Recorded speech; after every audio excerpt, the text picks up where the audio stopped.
2024-এর ছাত্র জনতার অভ্যুত্থানের সময় এই পুলিশ সদস্যরাই দায়িত্বে ছিলেন আশুলিয়া থানায়, যেই থানার সামনে ঘটে নৃশংস হত্যাযজ্ঞ। শুধু হত্যাযজ্ঞই নয়, হত্যার পর পুড়িয়ে দেয়া হয় মরদেহ। প্রসিকিউশন বলছে, হিটলারের নাৎসি বাহিনীর নৃশংসতার পর এটিই হয়তো নিষ্ঠুরতার পরবর্তী উদাহরণ। সেদিন আশুলিয়ায় নিহত হন সাজ্জাদ হোসেন সজল, সাবুর, তানজিল মাহমুদ সুজয়, বাইজিদ বোস্তামি, আবুল হোসেন ও ওমর ফারুক। প্রসিকিউশন বলছে, পোড়ানোর সময়ও জীবিত ছিলেন শহীদ সাজ্জাদ হোসেন সজল।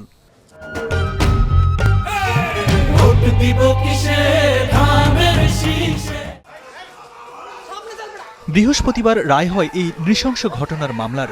রায়ে সাবেক এমপি সাইফুল ইসলাম সহ 6 জনকে মৃত্যুদণ্ড দেয়া হয়। সাইফুল ইসলাম সহ মৃত্যুদণ্ড দেয়া হয়েছে সাবেক এসআই আব্দুল মালিক, আশুলিয়া থানার সাবেক ভারপ্রাপ্ত কর্মকর্তা এএফএম সাইদ, কনস্টেবল মুকুল চোকদার, সাবেক সহকারী উপপরিদর্শক বিশ্বজিৎ সাহা, যুবলীগ ক্যাডার রনি ভুইয়াকে। এছাড়া পুলিশের সাবেক এএসপি আব্দুল্লাহিল কাফি সহ 7 জনকে যাবজ্জীবন কারাদণ্ড দেন ট্রাইব্যুনাল। এছাড়া 2 জনকে 7 বছরের কারাদণ্ড ও রাজসাক্ষী এসআই আফজালুলকে দেয়া হয় খালাস।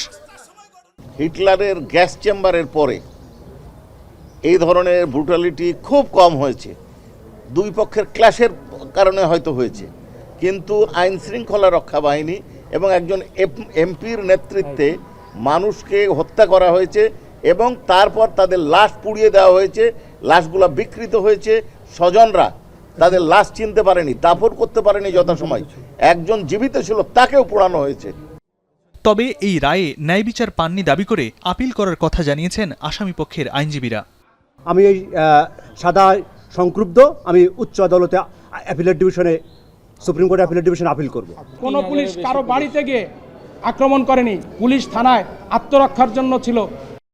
রায়ের পর্যবেক্ষণে আদালত বলেন, সাইফুল ইসলাম জনপ্রতিনিধি হিসেবে দায়িত্ব পালন না করে হত্যাকাণ্ডে সহযোগিতা করেছে। এ সময় মৃত্যুদণ্ডের পাশাপাশি আসামি সাইফুল ইসলামের সকল সম্পত্তি বাজেয়াপ্ত করে শহীদ পরিবারের সদস্যদের মধ্যে বন্টন করে দেওয়ার নির্দেশও দিয়েছেন ট্রাইব্যুনাল।